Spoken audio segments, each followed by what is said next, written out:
അസ്സലാമു അലൈക്കും വറഹ്മത്തുള്ളാഹി വബറകാതുഹു. പ്രിയപ്പെട്ട സഹോദരങ്ങളെ, സുഹൃത്തുക്കളെ, മീഡിയ ഫോക്കസിലേക്ക് ഏവർക്കും ഹൃദ്യമായ സ്വാഗതം. അനിൽ മുഹമ്മദി എന്ന അർദ്ധയുക്തിവാദി ഫാത്തിമ തഹലിലെ നിലവിളക്ക് കത്തിച്ചതിനെ ന്യായീകരിച്ചു കൊണ്ടുവന്ന് സംസാരിച്ച വിഷയം അദ്ദേഹത്തിന്റെ വിവരക്കേടിൽ നിന്ന് എഴുന്നള്ളിച്ച അബദ്ധജടിലമായ വാദങ്ങൾക്ക് കൃത്യമായി പ്രമാണങ്ങൾ ഉദ്ധരിച്ചുകൊണ്ട് ബഹുമാന്യ പണ്ഡിതൻ സിറാജുൽ ഇസ്ലാം ബാലുശ്ശേരി നടത്തിയ സംസാരത്തിന് മറുപടി എന്ന രീതിയിൽ അനിൽ മുഹമ്മദി എന്ന അർദ്ധയുക്തിവാദി തന്റെ പതിവ് ശൈലിയിൽ തന്നെ അനിൽ ടോക്ക് എന്ന ക്ലോസറ്റിന്റെ മുകളിൽ ഇരുന്നു കൊണ്ട് പലതും വിസർജിച്ചു വെച്ചിരിക്കുകയാണ്.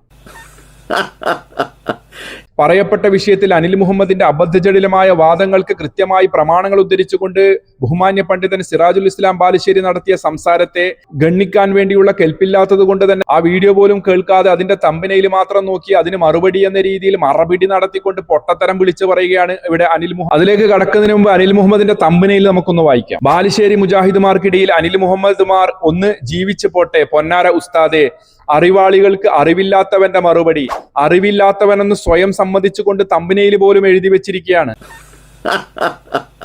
സിറാജുൽ ഇസ്ലാം ബാലുശ്ശേരി ഉസ്താദ് ഇദ്ദേഹത്തോട് തിരുത്താൻ വേണ്ടി പറഞ്ഞുകൊണ്ട് പ്രമാണങ്ങൾ ഉദ്ധരിച്ച് പറഞ്ഞ കാര്യങ്ങളെ ഒന്ന് കേൾക്കാനുള്ള മനസ്സ് പോലും കാണിക്കാതെ ഈ വിവരം കെട്ടവൻ വിളിച്ചു പറഞ്ഞ കാര്യങ്ങളൊന്നും നമുക്ക് കേൾക്കാം. നിലവിളക്ക് അനിൽ മുഹമ്മദ്മാരെ അറിയാൻ എന്ന പേരിൽ നമ്മുടെ സിറാജുദ്ദീൻ ബാലുശ്ശേരി ഉസ്താദിന്റെ വളരെ അർത്ഥഗർഭമായ ഒരു വീഡിയോ ഇറങ്ങിയിട്ടുള്ളതായി ടൈറ്റിലിൽ നിന്ന് മനസ്സിലാക്കുന്നു. ടൈറ്റിലിൽ നിന്നാണ് മനസ്സിലാക്കിയത്, അതല്ലാതെ വീഡിയോ കണ്ടിട്ടില്ല. ഞാൻ അതിന്റെ കണ്ടന്റിലേക്ക് പോയില്ല. എന്തുകൊണ്ട് പോയില്ല? നോക്കാൻ പോയില്ല. എന്തുകൊണ്ട് പോയില്ല? അതിന്റെ ഒരു കാരണം ഉണ്ടാകുമല്ലോ. കാരണം നോക്കാൻ പോകാൻ എന്താന്ന് ചോദിച്ചാൽ, ഇവരൊക്കെ ഈ സ്വന്തം സമുദായത്തെ തന്നെ ഇതുപോലെ സൂക്ഷ്മത പുലർത്തി വലിയ ചർച്ചകൾ ഉണ്ടാക്കി ഈ കേക്കൊക്കെ മുറിക്കുന്നത് പോലെ 6-7 കഷണങ്ങളായി മുറിച്ച് വെച്ചിരിക്കുന്നവരാണ്. കേക്കൊക്കെ മുറിക്കുന്നത് പോലെ 6-7 കഷ്ണങ്ങളായി മുറിച്ചു വെച്ചത് കൊണ്ടാണ് കേൾക്കാതിരുന്നത് എന്നാ പറയുന്നത്. അതല്ലാതെ ഇദ്ദേഹത്തിന് അതിനൊന്നും മറുപടി പറയാൻ വേണ്ടി പറ്റില്ല എന്നത് കൊണ്ടല്ല.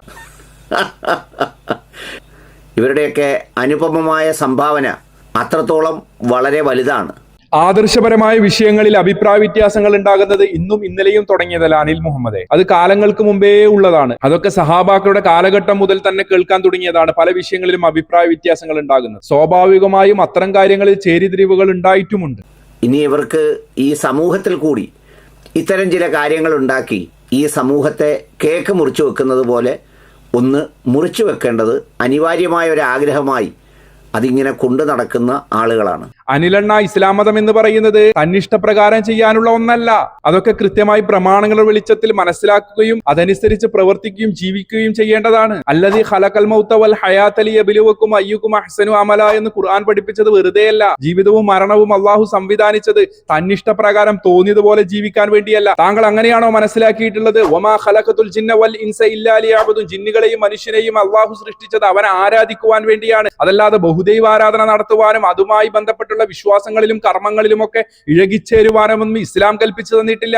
അതിനുള്ള പെർമിഷനും നമുക്ക് തന്നിട്ടില്ല. മതപ്രമാണങ്ങളെ മാറ്റിവെച്ചുകൊണ്ട് വിശ്വാസകർമ്മ കാര്യങ്ങളിൽ കൊണ്ടും കൊടുത്തും സ്വീകരിച്ചുമൊക്കെ അങ്ങനെ മിക്സിംഗ് ആയി ജീവിക്കാനൊന്നും ഇസ്ലാം കൽപ്പിച്ചിട്ടില്ല. മതപ്രമാണം പഠിപ്പിച്ചു തരുന്നത് എങ്ങനെയാണോ അങ്ങനെയാണ് നാം ജീവിക്കേണ്ടത്. ഒരു വിശ്വാസി എങ്ങനെയായിരിക്കണമെന്ന് കൃത്യമായി പ്രമാണങ്ങൾ പഠിപ്പിച്ചു തന്നിട്ടുണ്ട്. ഇതര മത വിശ്വാസികളും വിശ്വാസവുമായൊക്കെ നാം എങ്ങനെയാണ് നിലകൊള്ളേണ്ടത് എന്ന് കൃത്യമായി പ്രമാണങ്ങൾ പഠിപ്പിച്ചു തന്നിട്ടുണ്ട്. അത്തരത്തിലുള്ള ആവറേജ് വിദ്യാഭ്യാസം പോലും താങ്കൾക്ക് ഇല്ല എന്നാണ് താങ്കൾ തെളിയിച്ചു തരുന്നത്. താങ്കളും താങ്കളെ പോലെയുള്ള ആളുകളും ഒക്കെ സൗഹാർദ്ദവും നല്ലൊരു അന്തരീക്ഷവും ഒക്കെ ആയി കാണുന്നത് ജാറ വ്യവസായങ്ങളിലൊക്കെ ചിലപ്പോൾ കാണുന്ന രൂപത്തിൽ മറ്റു മതസ്ഥരൊക്കെ ജാറങ്ങളിലേക്ക് വരുന്നത് പോലെ തന്നെ ഇനി മുസ്ലിങ്ങളൊക്കെ ബഹുദൈവാരാധനയുടെ ഭാഗമായി നടക്കുന്ന വിശ്വാസകർമ്മ കാര്യങ്ങളിലൊക്കെ പങ്കെടുക്കുകയും അവിടേക്ക് പോവുകയും ഒക്കെ ചെയ്യണം. ഇദ്ദേഹത്തിന്റെ മംഗല്യ സൗഭാഗ്യത്തിന് വേണ്ടി ഒരു വെടിപൊട്ടേണ്ടതാണ്. അപ്പോഴാണ് സൗഹാർദ്ദവും ഐക്യവും ഒക്കെ ഉണ്ടാകുക. അതല്ല ഇസ്ലാമിന്റെ ആദർശം എന്ന് പഠിപ്പിക്കാൻ വരുന്ന പണ്ഡിതന്മാരൊക്കെ ഇവിടെ ഭിന്നിപ്പുണ്ടാക്കുന്ന ആളുകളാണെന്നും കേക്ക് മുറിക്കുന്നത് പോലെ മുറിച്ച് കഷ്ണം കഷ്ണങ്ങളാക്കി മാറ്റുകയാണ് ചെയ്യുന്നത് എന്നുള്ള രീതിയിലുള്ള സംസാരങ്ങളൊക്കെ വരുന്നത് താങ്കളുടെ വിവരമില്ലായ്മ ബോധ്യപ്പെടുത്തി തരികയാണ് ഇവിടെ ചെയ്യുന്നത്. എന്നാൽ ഇവരുടെ തടിക്ക് പിടിക്കുന്നതോ ഇവർക്ക് ബുദ്ധിമുട്ടുണ്ടാവുന്നതോ ഇവർക്ക് എന്തെങ്കിലും പ്രയാസം വരുന്നതോ ആയ ഒരു വിഷയങ്ങളും ഇവർ കൈവെക്കുകയോ തൊടുകയോ അതിൽ ഇസ്ലാമിക വിധി പുറപ്പെടുവിക്കുകയോ ഒന്നും ചെയ്യാറില്ല എന്നതാണ് ഒരു കാര്യം. എന്ത് കാര്യം? അനിലെണ്ണ ഇങ്ങനെ പച്ചക്കളവുകൾ പറയാൻ വേണ്ടി പാടുണ്ടോ? പാമര ജനതയുടെ അറിവില്ലായ്മയെ ചൂഷണം ചെയ്യാൻ പുരോഹിതവർഗം ഇസ്ലാമിക പ്രമാണങ്ങൾ വളച്ചൊടിച്ചും ദുർവ്യാഖ്യാനിച്ചും ജാറ വ്യവസായ കേന്ദ്രങ്ങളിലേക്ക് തളച്ചിടുകയും അത്തരം ശിർക്കും കുഫറും കലർന്ന വിശ്വാസം സമൂഹത്തിന്റെ മുന്നിലേക്ക് ഇഞ്ചക്ട് ചെയ്യുകയും ചെയ്യുമ്പോൾ പ്രമാണങ്ങൾ ഉദ്ധരിച്ചുകൊണ്ട് ഇസ്ലാമിന്റെ യഥാർത്ഥ ആദർശം സമൂഹത്തെ പഠിപ്പിച്ച പണ്ഡിതന്മാർ കേരളത്തിന്റെ മണ്ണിൽ അതിക്രൂരമായ അക്രമങ്ങൾ നേരിടേണ്ടി വന്നിട്ടില്ലേ? ന്യായീകരിച്ചുകൊണ്ട് അതേ അഭിവാദ അർഘ്യപാദ്യങ്ങൾ അർപ്പിക്കുന്ന സഹോദരാ, മതസൗഹാർദ്ദം എന്ന് പറയുന്നത് അവരവരുടെ വിശ്വാസങ്ങളിൽ ആചാരങ്ങളിൽ ഉറച്ചു നിന്നുകൊണ്ട് സ്നേഹത്തോടെ മുന്നോട്ട് പോകലാണ്. ഇതാണ് എനിക്ക് എന്റെ സഹോദരങ്ങളെ ഉണർത്തുന്നത്. അതുകൊണ്ട് സഹോദരങ്ങളെ, ഇസ്ലാമികമായ നിലക്കുള്ള നമ്മുടെ ഓരോരുത്തരുടെയും ബാധ്യതകൾ നാം അത് നിർവഹിക്കണം. അവർക്ക് ബുദ്ധിമുട്ടുണ്ടാകുന്ന കാര്യങ്ങളുമൊക്കെയാണ് എന്ന രീതിയിൽ അവർ മിണ്ടാതിരുന്നിട്ടുണ്ടോ? കേരളത്തിലെ മുസ്ലിം നവോത്ഥാന നായകന്മാരായി എണ്ണപ്പെടുന്ന ആളുകളൊക്കെ ആരൊക്കെയാണെന്ന് നിങ്ങൾക്ക് അറിയാമല്ലോ. അവരുടെയൊക്കെ പാരമ്പര്യത്തിൽ വരുന്ന പണ്ഡിതന്മാർക്ക് നേരെയാണ് താങ്കൾ ഈ രീതിയിലുള്ള ആരോപണം ഉന്നയിക്കുന്നത്. കേരളത്തിന്റെ മണ്ണിൽ ഈ അടുത്ത കാലത്ത് പോലും ഇസ്ലാമിക പ്രബോധനം നടത്തുന്ന പണ്ഡിതന്മാർക്ക് നേരെ അതിക്രൂരമായി സമസ്ത പുരോഹിതന്മാരുടെ നേതൃത്വത്തിൽ നടന്ന അക്രമങ്ങൾ താങ്കൾ കണ്ടില്ലെന്ന് നടിക്കുകയാണോ? ആ ദിവസമേതാണ്? പടച്ച റബ്ബിന്റെ കോടതിയിലേക്ക് നമുക്ക് മടങ്ങണം. ഈ പ്രസംഗിക്കുന്ന സാധുവായ എനിക്കും റബ്ബിനെ കാണണം. ഇവിടെ ശാന്തമായി ഇരിക്കുന്നവർക്കും കാണണം, ബഹളം കൂട്ടുന്നവർക്കും മരിച്ചു പോകണം. എല്ലാവർക്കും അല്ലാഹുവിന്റെ കോടതിയിലെത്തണം. പടച്ച റബ്ബ് നമ്മളോട് ചോദിക്കുമ്പോൾ നിങ്ങളുടെ വിശ്വാസം നിങ്ങൾ എന്തേ ശരിയാക്കാഞ്ഞത്? അലം യഅ്തികും നദീർ, നിങ്ങൾക്ക് മുന്നറിയിപ്പുകാർ വന്നിരുന്നില്ലേ എന്ന് ചോദിക്കുമ്പോൾ അതിനെതിരെ ശരിയായ നിലക്കുള്ള മറുപടി പറയാൻ ഏത് നിലക്കാണ് പ്രിയമുള്ളവരെ നമുക്ക് സാധിക്കുക? ഇത് ശരിക്കും നമ്മൾ മനസ്സിലാക്കണം. ആ ഒരു പ്രത്യേകമായ അവസ്ഥ നമ്മുടെ മനസ്സിലുണ്ടാകണമെന്ന് ഓർമ്മപ്പെടുത്തിക്കൊണ്ട് ഞാൻ അവസാനിപ്പിക്കുകയാണ്. അല്ലാഹു റബ്ബുൽ ആലമീൻ നമ്മെ കാത്തുരക്ഷിക്കുമാറാകട്ടെ. എല്ലാവർക്കും നന്ദി രേഖപ്പെടുത്തുന്നു. സർവശക്തൻ നമ്മെ അനുഗ്രഹിക്കുമാറാകട്ടെ. اللهم ربنا تقبل منا إنك أنت السميع العليم. اللهم إنا نجعلك في نحورهم ونعوذ بك من شرورهم. اللهم إنا نجعلك في نحورهم ونعوذ بك من شرورهم. ഈ രീതിയിൽ അതിക്രൂരമായ അക്രമങ്ങൾ നേരിടേണ്ടി വന്ന പണ്ഡിതന്മാർക്ക് നേരെ വിരൽ ചൂണ്ടിക്കൊണ്ട് താങ്കൾ നിലവാരം കുറഞ്ഞ ആരോപണം ഉന്നയിക്കുന്നത് താങ്കൾക്ക് ഈ പണ്ഡിതന്മാർ പറഞ്ഞു വെച്ച ആദർശത്തെ നേർക്കുനേരെ ഗണ്ണിക്കാനുള്ള കെൽപ്പില്ലാത്തത് കൊണ്ട് തന്നെയാണ് എന്ന് കൃത്യമായി നമുക്ക് മനസ്സിലാക്കാൻ വേണ്ടി സാധിക്കുന്നു. നിലവിളക്ക് കത്തിക്കുന്നതുമായി ബന്ധപ്പെട്ട് ഇതിലെ നീയത്തും അതിൻ്റെ സ്വാഭാവികമായ സംഗതികളെ സംബന്ധിച്ചുമൊക്കെ പൊന്മള ഉസ്താദിനെ പോലെയുള്ള പണ്ഡിതന്മാരൊക്കെ അഭിപ്രായം പറഞ്ഞ വീഡിയോ ക്ലിപ്പുകൾ നിങ്ങൾ കേട്ടിട്ടുണ്ടാവും. ഇല്ലെങ്കിൽ ഒരിക്കൽ കൂടി കേട്ടുള്ളൂ. അടുത്തൊരു ചോദ്യം നിലവിളക്ക് സംബന്ധിച്ചാണ്. പൊതുവെ കേരളത്തിൽ ഹൈന്ദവാചാരത്തിന്റെ ഒരു പ്രതീകമായിട്ടാണ് നിലവിളക്കുകളെ കണക്കാക്കപ്പെടുന്നത്. എന്നാൽ പഴയകാലം മുതൽ മക്ബറകളിൽ നിലവിളക്ക് കണ്ടുവരുന്നുണ്ട്. കേവലം വിളക്ക് കത്തിക്കലിന്റെ ഗണത്തിൽ വിളക്ക് കത്തിക്കുക എന്നുള്ളതിന്റെ ഒരു ഉപയോഗത്തിൽ അതിനെ പെടുത്താൻ കഴിയുമോ? അതല്ല, അതങ്ങനെ മക്ബറകളിൽ വിളക്ക് കത്തിക്കൽ അതൊരു ആചാരവും ഒരു വിഭാഗത്തൊക്കെ ആയിട്ടാണോ അത് കാണുന്നത്? അതിന്റെ ശരിയായിട്ടുള്ള വിധി എന്താണ്? മുസ്ലിങ്ങളുടെ മാത്രം ചിഹ്നമായൊന്ന് മുസ്ലിങ്ങൾ ആചരിക്കാൻ പാടില്ല എന്ന നിയമം ഫിഖ്ഹിന്റെ ഗ്രന്ഥങ്ങളെല്ലാം ഉണ്ട്. അതേ സ്ഥാനത്ത് ഒരു നിലവിളക്ക് കത്തിക്കുക എന്നത് ഹൈന്ദവരുടെ മാത്രം ഒരു ആചാരം അല്ല. നിലവിളക്ക് കൊണ്ട് ഉദ്ദേശിക്കുന്നത് തട്ടുതട്ടായി അമ്പലങ്ങളിലും ക്ഷേത്രങ്ങളിലുമൊക്കെ കത്തിക്കുന്ന അതല്ല. അത് നമ്മളെ പള്ളിയിലൊന്നും ഉണ്ടാകാറുമില്ല, ജാറങ്ങളിലുമില്ല. അതേ സ്ഥാനത്ത് പാത്രത്തിൽ ഒരു കാലുവിളക്ക്, അതിന്റെ സൈഡ് ഭാഗം ഒരു പാത്രമായി നിൽക്കുന്നു, അതിൽ വെളിച്ചെണ്ണ ഒഴിച്ച് തിരിവെച്ച് കത്തിക്കുന്നു. ഈ സമ്പ്രദായം പണ്ട് കാലം മുതലേ എല്ലായിടത്തും വിളക്കിന് വേണ്ടി ഉപയോഗിക്കുന്നത് തന്നെ അതായിരുന്നു. മണ്ണെണ്ണ കിട്ടാത്തൊരു കാലഘട്ടത്തിൽ പ്രത്യേകിച്ചും മണ്ണെണ്ണ വിളക്ക് കത്തിക്കും പോലെ നമ്മള് വിളക്കിൽ എണ്ണ ഒഴിച്ച് അതിന് തിരിയിട്ട് കത്തിക്കാൻ ഈ സൗകര്യം ഈ വെളിച്ചെണ്ണ പോലത്തെ കത്തിക്കാൻ കിട്ടില്ല. കാരണം കുറച്ച് കട്ടി കൂടിയ വസ്തു. അതുകൊണ്ട് തന്നെ ഓപ്പണായി പാത്രങ്ങളിൽ തിരിവെച്ച് കത്തിക്കലാണ് പതിവ്. അപ്പൊ കണ്ണ് കാണുന്നതിന് വേണ്ടി കാലുവിളക്കായിട്ട്, ആ കാലുവിളക്കിനെ കുറിച്ചാണ് നിലവിളക്ക് എന്ന് പറയുന്നത്. ഇപ്പോ അത് അമ്പലത്തിൽ മാത്രമല്ല, അത് പള്ളികളിലും അതുപോലെ തന്നെ മക്ബറകളിലും വെളിച്ചം കാണാൻ ആവശ്യമായ സ്ഥലങ്ങളിലൊക്കെ അന്ന് ഉപയോഗിച്ച് വന്നിരുന്നത് തന്നെ അതാണ്. അതുകൊണ്ട് അതൊരു പ്രത്യേക വിഭാഗത്തിന്റെ ആചാരമല്ല. അപ്പൊ ആ വിളക്കാണ് ഇപ്പോ മക്ബറയിലും മറ്റൊക്കെ കത്തിക്കുന്നത്. അതിന് കുഴപ്പവുമില്ല. ഇനി വിളക്കിന്റെ രൂപം ഏതായാലും അതല്ല വിഷയം. ഒരു വിളക്ക് കത്തിച്ചുകൊണ്ട് അവിടെ ഒരു പ്രത്യേക കുർബത്ത് നടത്തുക എന്നാണെങ്കിൽ അങ്ങനെ ഇസ്ലാമില്ല. അതാണ് ഹദീസിലൊക്കെ വൽ മുത്തഖിദീന അലൈഹാ സുർജ എന്ന് പറയുന്നത്. കാരണം വിളക്ക് കത്തിച്ചുകൊണ്ട് അവിടെ ഒരു വഴിപാട് നടത്തുക, ഈ സമ്പ്രദായം തെറ്റാണ്, അത് അനിസ്ലാമികമാണ്. വെളിച്ചം കാണുന്ന ആവശ്യത്തിന് വേണ്ടി വിളക്ക് കത്തിക്കുമ്പോൾ ഈ ഉദ്ദേശത്തിൽ കത്തിക്കുന്ന നിലവക്കായാലും ശരി അല്ലാത്താലും ശരി യാതൊരു കുഴപ്പവുമില്ല. അതേ സ്ഥാനത്ത് ഹൈന്ദവരുടെ മാത്രം ഷിആറായ അടയാളമായ തട്ട് വിളക്കുണ്ട്, അത് അവരുടെ അമ്പലങ്ങൾ മാത്രമേ ഉപയോഗിക്കാറുള്ളൂ. അത് നമ്മൾ ഉപയോഗിക്കുന്ന പ്രശ്നമില്ല. പള്ളികളിലോ അല്ലെങ്കിൽ നമ്മുടെ മക്ബറുകളിലോ പണ്ടും ഇന്നും അത് ഉപയോഗിക്കുന്നുമില്ല. ചിലർ കത്തിക്കും, ചിലർ കത്തിക്കാതിരിക്കും, ചിലർ ഒഴിഞ്ഞു മാറി നിൽക്കും, ചിലർ വേണ്ടാന്ന് വെക്കും, ഇത് ഉപയോഗിക്കാതിരിക്കും. ഇങ്ങനെയൊക്കെയുള്ള വ്യത്യസ്തമായ സംഗതികളൊക്കെ പല രീതിയിലും ഭാവത്തിലും രൂപത്തിലും ഒക്കെ നടന്നു പോകുന്നുണ്ട്. ഇവരുടെ മതകൽപ്പനകളൊക്കെ വരുന്നത് ഇതുപോലെയുള്ള വിഷയത്തിൽ. നമ്മൾ സാധാരണ പറയത്തില്ലേ, റോഡിൽ കൂടെ നടന്നു പോകുമ്പോൾ ചില കുട്ടികൾ കുളത്തിൽ കിടന്ന് കാലും കൈയിട്ടടിക്കുന്നത് കാണുമ്പോൾ ആ മുണ്ടും ഉടുപ്പും എല്ലാം ഉരിഞ്ഞു വെച്ചിട്ട് അതിലേക്ക് ചാടാൻ വെമ്പൽ കൊണ്ട് നിൽക്കുന്നവരെ പോലെയാണിവർ. ഇവർക്ക് വേറെ ചേർന്ന് പോകുന്നതിൻ്റെയോ ഒത്തുപോകുന്നതിൻ്റെയോ ഒരുമിച്ച് നിൽക്കുന്നതിൻ്റെയോ ഒന്നും ഒരു ന്യായവും ഇവരുടെ കയ്യിലില്ല. അനിലണ്ണ, താങ്കൾ ഈ കൊണ്ടുവന്ന പൊന്മുഴയുടെ ക്ലിപ്പ് താങ്കൾ ഒരാവർത്തി കൂടി കേൾക്കുന്നത് നല്ലതാണ്. താങ്കൾക്ക് ഇതെങ്ങനെ തെളിവാകും? ഇതര മതവിശ്വാസികൾ അവരുടെ വിശ്വാസത്തിന്റെ ഭാഗമായി കാണുന്ന നിലവിളക്ക് എന്ന് പറയുന്ന സംഭവം, അത് കേവലം ഈ പറയുന്ന പൊന്മളയുടെ വാദപ്രകാരമല്ല സ്റ്റേജുകളിൽ കാണുന്നത്. അതുപോലെ തന്നെ മറ്റ് പൊതുപരിപാടികളിലൊക്കെ അവർ വിളക്ക് കത്തിച്ച് ഉദ്ഘാടനം ചെയ്യുന്നത്. അതിലൊക്കെ കൃത്യമായ വിശ്വാസവും കാര്യവുമുണ്ട്. പൊന്മള പറഞ്ഞ വാദം നമ്മൾ അംഗീകരിച്ചു കൊടുത്താൽ പോലും താങ്കൾ പറയുന്നതിന് അത് തെളിവായി വരിക പോലും ചെയ്യില്ല. ഈ പറയുന്ന സമസ്തക്കാർക്ക് പോലും നിലവിൽ വിവാദമായിട്ടുള്ള നിലവിളക്ക് കത്തിക്കുന്നതുമായി ബന്ധപ്പെട്ട് അഭിപ്രായം കത്തിക്കാൻ പാടില്ല എന്ന് തന്നെയാണ്, നിഷിദ്ധമാണ് എന്ന് തന്നെയാണ്. ഈ വിഷയത്തിലൊന്നും മുസ്ലിങ്ങൾക്കിടയിൽ അഭിപ്രായ വ്യത്യാസമില്ലാത്ത ഒരു വിഷയമാണ്. അതായത് നിലവിളക്ക് കൊളുത്തി ഉദ്ഘാടനം ചെയ്യുന്നത് തെറ്റാണ് എന്നത് തന്നെയാണ് എല്ലാവരുടെയും വീക്ഷണം. അതുപോലും താങ്കൾ മനസ്സിലാക്കാതെയാണ് പൊന്മളയുടെ ക്ലിപ്പുമായി വന്നത്. ഇനി പൊന്മള കൊണ്ടുവന്നത് നമ്മൾ പരിശോധിച്ചു കഴിഞ്ഞാൽ, ഇനി ഈ പൊന്മള ജാറ വ്യവസായ കേന്ദ്രങ്ങളിൽ കത്തിക്കുന്ന എണ്ണവിളക്കിനെ ന്യായീകരിക്കാൻ വേണ്ടി പറഞ്ഞു വെച്ച വാദങ്ങൾ എടുത്തു വെച്ചാൽ പോലും ഇന്നും ആ ജാറ വ്യവസായ കേന്ദ്രങ്ങളിൽ എണ്ണവിളക്ക് കത്തിക്കുന്നുണ്ട്. അനിലെണ്ണ മണ്ണെണ്ണ കിട്ടാത്ത കാലത്ത് എണ്ണയൊഴിച്ച് കുറ്റിവിളക്കിൽ തിരിതെളിയിച്ചാണ് പ്രകാശമുണ്ടാക്കുന്നത് എന്നൊക്കെയുള്ള വാദം മുന്നിൽ വെക്കുമ്പോൾ, ഇത്തരത്തിലുള്ള ചെറിയ LED ലൈറ്റുകൾ പോലും നമുക്ക് സുലഭമായി കിട്ടുമ്പോൾ ഇത്തരം ന്യായങ്ങൾക്ക് എന്ത് പ്രസക്തി ാണുള്ളത്? പറഞ്ഞു വെച്ച വിവരക്കേടിനെ ന്യായീകരിക്കാൻ ഒന്നുമില്ലാതെ പൊന്മളയുടെ ക്ലിപ്പുമായി വരുമ്പോൾ താങ്കളുടെ നിലവാരം എത്രത്തോളം താണിരിക്കുന്നു എന്നുള്ളത് താങ്കളൊന്ന് ആലോചിക്കുന്നത് നല്ലതാണ്. എന്താണ് സിറാജുൽ ഇസ്ലാം ബാലുശ്ശേരി താങ്കൾക്ക് നൽകിയ ഉപദേശം? അതൊക്കെ ഒന്ന് കേൾക്കേണ്ടതായിരുന്നു, താങ്കൾ കേട്ടില്ല എന്ന് പറയുന്നു. അല്ലാഹു അലം. ഞാൻ അതിന്റെ കണ്ടന്റിലേക്ക് പോയില്ല. താങ്കളുടെ തലയിൽ ഉദിച്ച അബദ്ധജടിലമായ വാദങ്ങൾക്ക് കൃത്യമായി പ്രമാണങ്ങൾ ഉദ്ധരിച്ചുകൊണ്ട് സിറാജുൽ ഇസ്ലാം ബാലുശ്ശേരി നടത്തിയ സംസാരം താങ്കൾ കേട്ടില്ല എന്ന് പറഞ്ഞ് തടിയൂരുന്നതിന് പകരം അനിൽ ടാക്കി എന്ന് പറയുന്ന ക്ലോസറ്റിന്റെ മുകളിൽ നിന്ന് മാറിയിരുന്ന ആ വീഡിയോ ഒന്ന് പൂർണ്ണമായി കേൾക്കണമെന്ന് ഉണർത്തുകയാണ്. അതിൽ പ്രസക്തമായ ഒരു ഭാഗം ഞാൻ നിങ്ങൾക്ക് കേൾപ്പിച്ചു തരാം. പഠിച്ച് മനസ്സിലാക്കി പ്രമാണങ്ങളുടെ പിൻബലത്തോടു കൂടി ആർക്കും പറയാം.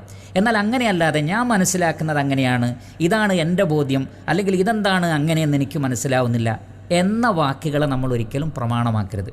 അതുകൊണ്ട് ഇതേപോലെയുള്ള വിഷയങ്ങളിൽ ഇദ്ദേഹത്തിൻ്റെ നിലപാടുകൾ തെറ്റാണ് എന്ന് അദ്ദേഹവും സമൂഹവും മനസ്സിലാക്കണമെന്നാണ് എനിക്ക് ഓർമ്മപ്പെടുത്താനുള്ളത്. ഇനി ചില കാര്യങ്ങൾ ഈ വിഷയം മനസ്സിലാക്കി തരാൻ വേണ്ടി അനിൽ മുഹമ്മദ് അടക്കമുള്ള ആളുകൾക്ക് ഞാൻ കാര്യങ്ങൾ പറഞ്ഞു തരാം. ഒന്ന്, ഈ വിളക്ക് കൊളുത്തുക എന്നുള്ളത്, തിരി കൊളുത്തുക എന്നുള്ളതൊക്കെ അഗ്നി ആരാധനയുടെയും ബഹുദൈവാരാധനയുടെയും ഭാഗമാണ്. ഇല്ല എങ്കിൽ പട്ടാപ്പകൽ നല്ല സൂര്യൻ കത്തി നിൽക്കുന്ന സന്ദർഭത്തിൽ വിളക്ക് കത്തിക്കേണ്ടെന്ന് ആവശ്യമില്ലല്ലോ. ഇനി രാത്രിയാണെങ്കിൽ ഇന്നത്തെ കാലത്ത് എന്തെല്ലാം ലൈറ്റുകളുണ്ട്. ഈ ലൈറ്റുകളൊക്കെ ഉണ്ടായിരിക്കെ വെളിച്ചത്തിന് വേണ്ടിയാണ് വിളക്ക് കത്തിക്കുന്നത് എന്ന് ആരും പറയുകയില്ല. മറിച്ച് ഞാൻ നേരത്തെ പറഞ്ഞതുപോലെ വിളക്ക് കൊളുത്തുന്നതിൽ അവർക്ക് അവരുടേതായ ഒരു വിശ്വാസമുണ്ട്. അങ്ങനെയാണെങ്കിൽ അത്തരം ബഹുദൈവാരാധനാ സമ്പ്രദായങ്ങളോട് ഹൃദയത്തിൽ വിശ്വാസമില്ലെങ്കിൽ പോലും ബാഹ്യമായി സാദൃശ്യം പുലർത്തരുത് എന്ന് ഇസ്ലാം പഠിപ്പിക്കുന്നു. അനിൽ മുഹമ്മദ് സാഹിബ് റസൂലുള്ളാഹി സല്ലല്ലാഹു അലൈഹി വസല്ലമ അത് വളരെ കൃത്യമായി പഠിപ്പിച്ചിട്ടുണ്ട്. പ്രവാചകൻ പറഞ്ഞത്, മൻ തശബ്ബഹ ബിഖൗമിൻ ഫഹുവ മിൻഹും. നിങ്ങൾ പഠിക്കുക, മറ്റൊരു സമൂഹത്തോട് ആരെങ്കിലും സാദൃശ്യം വെച്ചു പുലർത്തിയാൽ അഥവാ ബാഹ്യമായി അവർ അവരിൽപ്പെട്ടവനായി എന്നാണ്. കാരണം ബാഹ്യമായി അയാൾ ചെയ്യുന്നതും മറ്റുള്ളവർ ചെയ്യുന്നതും ഒരുപോലെയായി. അതുകൊണ്ട് തന്നെ അങ്ങനെ ചെയ്യരുത്, അങ്ങനെ സാദൃശ്യം പുലർത്തൽ ഹറാമാണ്, നിഷിദ്ധമാണ് എന്ന് നബി സല്ലല്ലാഹു അലൈഹി വസല്ലമ പഠിപ്പിച്ചിട്ടുണ്ട്. ഇവിടെ അനിൽ മുഹമ്മദ് താങ്കൾ പറഞ്ഞല്ലോ ഹൃദയത്തിൽ വിശ്വാസമില്ലെങ്കിൽ പ്രശ്നമില്ല എന്ന്. എന്നാൽ അള്ളാഹുവിൻ്റെ റസൂൽ സല്ലല്ലാഹു അലൈഹി വസല്ലം അങ്ങനെയല്ല പഠിപ്പിച്ചത്. ഞാൻ കുറച്ച് സംഭവങ്ങൾ നിങ്ങൾക്ക് പറഞ്ഞു തരാം. ഒരിക്കൽ ഒരാൾ വന്നുകൊണ്ട് നബി സല്ലല്ലാഹു അലൈഹി വസല്ലമയോട് പറഞ്ഞു, അള്ളാഹുവും താങ്കളും ഉദ്ദേശിച്ചാൽ ഒരു കാര്യം നടക്കുമെന്നുള്ള നിലക്ക് പറഞ്ഞു. ഉടനെ നബി സല്ലല്ലാഹു അലൈഹി വസല്ലമ ചോദിച്ചത്, അജഅൽതനി ലില്ലാഹി നിദ്ദ, നീ എന്നെ അള്ളാഹുവിന് സമനാക്കിയോ എന്നാണ്. അവിടെ അദ്ദേഹം നബി സല്ലല്ലാഹു അലൈഹി വസല്ലമയെ അള്ളാഹുവിന് സമനാക്കിയിട്ടില്ല. നിദ് എന്ന് പറഞ്ഞാൽ അള്ളാഹുവിന് തുല്യൻ എന്നാണ്. അദ്ദേഹത്തിൻ്റെ മനസ്സിൽ അങ്ങനെ ഒരു വിശ്വാസമുണ്ടോ? കാരണം അദ്ദേഹം സ്വഹാബിയാണ്, ലാ ഇലാഹ ഇല്ലല്ലാഹ് എന്ന് വിശ്വസിക്കുന്ന സ്വഹാബിയാണ്. നബി സല്ലല്ലാഹു അലൈഹി വസല്ലം അള്ളാഹുവിനെ പോലെ ഒരു ഇലാഹാണ് എന്ന് അദ്ദേഹം വിശ്വസിച്ചിട്ടേയില്ല. മറിച്ച് അള്ളാഹുവിലേക്ക് ചേർത്ത് പറയേണ്ട ഒരു കാര്യം വാക്കിൽ വന്നു. നബി സല്ലല്ലാഹു അലൈഹി വസല്ലം പറഞ്ഞത് അതുപോലും പാടില്ല എന്നാണ്. കാരണം അത് വാക്കിൽ വരുന്ന, പ്രകടനത്തിൽ വരുന്ന ഷിർക്കിൻ്റെ രൂപമാണ്. അത് ചെറിയ ഷിർക്കാണ്, ചെറിയ ബഹുദൈവാരാധനയാണ് എന്നാണ് നബി സല്ലല്ലാഹു അലൈഹി വസല്ലം പഠിപ്പിച്ചിട്ടുള്ളത്. ഇസ്ലാമിക ലോകത്തിലെ മുഴുവൻ പണ്ഡിതന്മാർക്കും ആ വിഷയത്തിൽ ഏക അഭിപ്രായമാണുള്ളത്. കാരണം ഈ ബഹുദൈവാരാധന എന്നുള്ളത് വിശ്വാസത്തിൽ മാത്രമല്ല, വാക്കുകളിലും പ്രവർത്തനങ്ങളിലും ഹൃദയത്തിൽ വിശ്വാസമില്ലാതെ പ്രവർത്തനങ്ങളിൽ സാദൃശ്യപ്പെടുന്ന കാര്യങ്ങൾ വരാം. അതേപോലെ തന്നെ വാക്കുകളിൽ സാദൃശ്യപ്പെടുന്ന കാര്യങ്ങൾ വരാം. അതുപോലും പാടില്ല എന്നാണ് റസൂലുള്ളാഹി സ്വല്ലല്ലാഹു അലൈഹി വസല്ലമ പഠിപ്പിച്ചിട്ടുള്ളത്. അതേപോലെ തന്നെ ഞങ്ങൾക്ക് ബറക്കത്തെടുക്കാൻ വേണ്ടി ഒരു മരം നിശ്ചയിച്ച് തരണമെന്ന് പുതുതായി ഇസ്ലാമിലേക്ക് വന്ന, എന്നാൽ ലാ ഇലാഹ ഇല്ലല്ലാഹ് പറഞ്ഞ മുസ്ലിമീങ്ങളിൽ ചിലർ നബി സല്ലല്ലാഹു അലൈഹി വസല്ലമയോട് ആവശ്യപ്പെട്ടു. എന്താണ് നബി സല്ലല്ലാഹു അലൈഹി വസല്ലം പറഞ്ഞത്? നിങ്ങൾ ഇലാഹിനെ ചോദിച്ചതുപോലെയാണ്, മൂസ അലൈഹി സ്വലാത്തു വസ്സലാമയോട് അദ്ദേഹത്തിന് അനുയായികൾ ഇലാഹിനെ ചോദിച്ചതുപോലെയാണ് നിങ്ങൾ ചോദിച്ചത്. സത്യത്തിൽ അവർ അങ്ങനെ വിശ്വസിച്ചിട്ടേയില്ല. ഒരു ഇലാഹിനെ വേണമെന്ന് അവർ പറഞ്ഞിട്ടില്ല, ഒരു ദൈവത്തെ വേണമെന്ന് പറഞ്ഞിട്ടില്ല. എന്നാൽ അവിശ്വാസികളുടെ പ്രവർത്തനങ്ങളോട് സാദൃശ്യപ്പെടുന്ന ഒരു കാര്യം അവർ ആവശ്യപ്പെട്ടപ്പോൾ നബി സല്ലല്ലാഹു അലൈഹി വസല്ലമ സഗൗരവം അത് പാടില്ല എന്ന് പറയുകയുണ്ടായി. ഇനി കൃത്യമായി അനിൽ മുഹമ്മദും സമാനരായ ആളുകളും കേൾക്കുക. ഒരിക്കലും ഒരു സഹാബി വന്ന് നബി സല്ലല്ലാഹു അലൈഹി വസല്ലമയോട് പറയുകയാണ്, ബുവാന എന്ന് പറയുന്ന സ്ഥലത്ത് വെച്ച് ഒരു ഒട്ടകത്തെ അറുക്കാൻ ഞാൻ നേർച്ചയാക്കിയിരിക്കുന്നു. ഉടനെ തന്നെ നബി സല്ലല്ലാഹു അലൈഹി വസല്ലം ചോദിച്ചത്, ആ ബുവാന എന്ന് പറയുന്ന സ്ഥലത്ത് വെച്ച് മുൻകാലങ്ങളിൽ ബഹുദൈവാരാധനാപരമായ വല്ലതും നടന്നിട്ടുണ്ടോ? അവിടെ വല്ല വിഗ്രഹങ്ങളും ആരാധിക്കപ്പെട്ടിട്ടുണ്ടോ? അപ്പോൾ എല്ലാവരും പറഞ്ഞു അങ്ങനെയൊന്നും അവിടെ ഉണ്ടായിട്ടില്ല. പിന്നെ നബി സല്ലല്ലാഹു അലൈഹി വസല്ലം ചോദിച്ചത്, അവിടെ വല്ല ഉത്സവവും നടന്നിരുന്നോ? ബഹുദൈവാരാധനയുമായി ബന്ധപ്പെട്ട ഉത്സവങ്ങൾ വല്ലതും നടന്നിരുന്നോ? അതും ഇല്ല എന്ന് പറഞ്ഞു. ഇപ്പോൾ നടക്കുന്നുണ്ടോ എന്ന് പോലുമല്ല ചോദിച്ചത്, പണ്ട് നടന്നിരുന്നോ എന്ന്. ഇല്ല എന്ന് പറഞ്ഞു. അപ്പോൾ നബി സല്ലല്ലാഹു അലൈഹി വസല്ലം പറഞ്ഞു, അങ്ങനെയാണെങ്കിൽ നീ ആ നേർച്ച നിറവേറ്റിക്കോ, ഇല്ല എങ്കിൽ പാപത്തിൽ നേർച്ച പാടില്ല എന്ന് നബി സല്ലല്ലാഹു അലൈഹി വസല്ലം പഠിപ്പിക്കുകയാണ്. അപ്പോൾ വിഗ്രഹാരാധന നടന്ന ഒരു സ്ഥലത്ത്, മുമ്പ് നടന്നൊരു സ്ഥലത്ത്, അല്ലെങ്കിൽ ഒരു ഉത്സവം നടന്ന സ്ഥലത്ത് വെച്ച് പോലും അള്ളാഹുവിന് നേർച്ചയാക്കുന്നത് ഉചിതമല്ലെന്നാണ് നബി സല്ലല്ലാഹു അലൈഹി വസല്ലം പഠിപ്പിച്ചത്. അദ്ദേഹത്തിൻ്റെ മനസ്സിലൊരിക്കലും വിഗ്രഹങ്ങൾക്കുള്ള ആരാധന എന്നുള്ള നിലക്കല്ല നേർച്ച. ഹൃദയത്തിൽ വിശ്വാസമില്ല. അനിൽ മുഹമ്മദിൻ്റെ നിയമമായിരുന്നു അള്ളാഹുവിൻ്റെ റസൂൽ സല്ലല്ലാഹു അലൈഹി വസല്ലം പഠിപ്പിച്ചിരുന്നതെങ്കിൽ, മുഹമ്മദ് നബി സല്ലല്ലാഹു അലൈഹി വസല്ലം പഠിപ്പിച്ചിരുന്നതെങ്കിൽ, അള്ളാഹുവിൻ്റെ റസൂൽ എന്താ പറയുക? ഹൃദയത്തിൽ വിശ്വാസം അല്ലെങ്കിൽ കുഴപ്പമില്ല എന്നല്ലേ പറയുക? അങ്ങനെയല്ല പറഞ്ഞത്.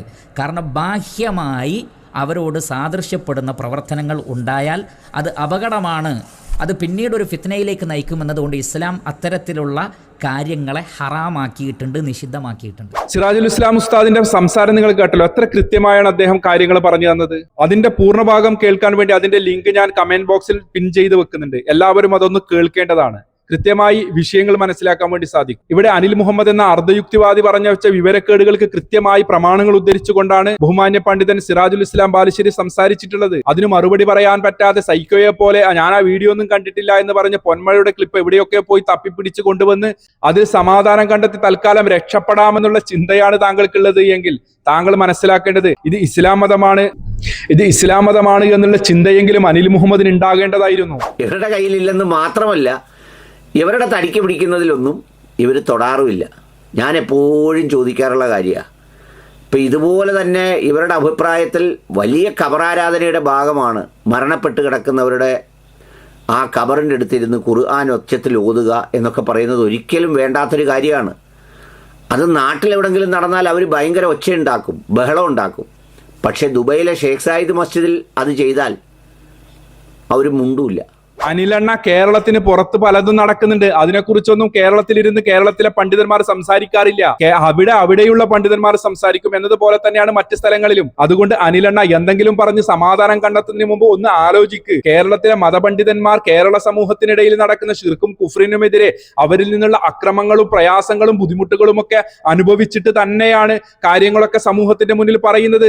അതല്ലാതെ അനിൽ ടോക്കി എന്ന ക്ലോസറ്റിന്റെ മുകളിൽ നിന്ന് താങ്കളുടെ യുക്തിയിൽ നിന്ന് വരുന്നതൊക്കെ വിസർജിച്ചു കൊണ്ടിരിക്കുന്ന രൂപത്തിലാണ് ഇവിടെ പണ്ഡിതന്മാർ സംസാരിക്കുന്നത് എന്നാണോ താങ്കൾ വിചാരിച്ചിരിക്കുന്നത്? കൃത്യമായി തന്നെ പ്രമാണങ്ങൾ ഉദ്ധരിച്ചുകൊണ്ട് കാര്യങ്ങൾ പറയുന്നുണ്ട്. അതൊക്കെ സ്വീകരിക്കുന്നവരും തള്ളിപ്പറയുന്നവരും താങ്കളെ പോലെയുള്ള സൈക്കോകൾ പരിഹസിക്കുന്നുമൊക്കെയുണ്ട്. അതൊക്കെ അതിന്റെ മുറ പോലെ നടക്കുന്നുമുണ്ട്. അതൊക്കെ അനിലെണ്ണ ഒന്ന് മനസ്സിലാക്കി വെക്ക്. ഇങ്ങനെ വിഡ്ഢിത്തങ്ങൾ വിളിച്ചു പറയല്ലേ. ഓരോ രാജ്യത്തിനും അവരുടെ ഭരണഘടനാപരമായ രീതിയിൽ പല കാഴ്ചപ്പാടുകളും കാര്യങ്ങളും ഒക്കെ ഉണ്ട്. അതനുസരിച്ചായിരിക്കും ആ രാജ്യങ്ങളിൽ കാര്യങ്ങളൊക്കെ നടക്കുന്നുണ്ടാകുക. അതിനൊക്കെ ചോദ്യം ചെയ്യാൻ അനിൽ ടാക്ക് എന്ന ക്ലോസറ്റിന്റെ മുകളിൽ ഇരുന്ന് താങ്കൾ ഇങ്ങനെ വിളിച്ചു പോകുന്നത്, താങ്കൾക്ക് ആണത്തവും ചങ്കൂറ്റവും നട്ടലും ഈ പറയുന്ന രീതിയിലുള്ള ആത്മാർത്ഥവും ഒക്കെ ഉണ്ട് എങ്കിൽ താങ്കളൊന്ന് സൗദി അറേബ്യയിലോ ഇല്ലെങ്കിൽ UAE-യിലോ അതുമല്ലെങ്കിൽ മറ്റു രാജ്യങ്ങളിലോ വന്ന് ഈ രീതിയിൽ ഗീർവാണം മുഴക്ക്. താങ്കൾക്കും സംസാരിക്കാമല്ലോ. താങ്കൾ ഇവിടെ വന്ന് മുഴക്കി നോക്ക്. അപ്പോൾ താങ്കൾക്ക് ഇറച്ചിക്ക് പിടിക്കുമോ തടിക്ക് പിടിക്കുമോ എന്നൊക്കെ ഒന്ന് മനസ്സിലാക്കി കിട്ടും. അതുകൊണ്ട് അനിലെണ്ണ, താങ്കളുടെ ഈഗോ ഒക്കെ മാറ്റി വെച്ചുകൊണ്ട് പ്രമാണമാണ് പറയുന്നത്. അതല്ലാതെ സിറാജുൽ ഇസ്ലാം ബാരിശ്ശേരി ഉസ്താദ് അദ്ദേഹത്തിന്റെ തറവാട്ടിൽ നിന്ന് എടുത്തുകൊണ്ടല്ല ഈ കാര്യങ്ങളൊക്കെ സംസാരിച്ചിട്ടുള്ളത്. അതുകൊണ്ട് കേൾക്കാനും മനസ്സിലാക്കാനും ശ്രമിക്ക്. അന്ധമായ എതിർപ്പും വിദ്വേഷവും മാറ്റി വെച്ചുകൊണ്ട് മരിക്കണമെന്ന ചിന്തയോടെ അള്ളാഹുവിന്റെ മുന്നിൽ പോയി മറുപടി പറയേണ്ടതാണ് എന്നുള്ള ബോധ്യത്തോടെ കാര്യങ്ങൾ പഠിക്കാൻ വേണ്ടി ശ്രമിക്ക്. അള്ളാഹു കാര്യങ്ങൾ മനസ്സിലാക്കാൻ നമുക്ക് എല്ലാവർക്കും തൗഫീക്ക് നൽകുമാറാകട്ടെ. മറ്റൊരു വീഡിയോയുമായി നമുക്ക് വീണ്ടും കാണാം ഇൻഷാ അല്ലാഹ്. അസ്സലാമു അലൈക്കും വറഹ്മത്തുള്ളാഹി വബറകാതുഹു.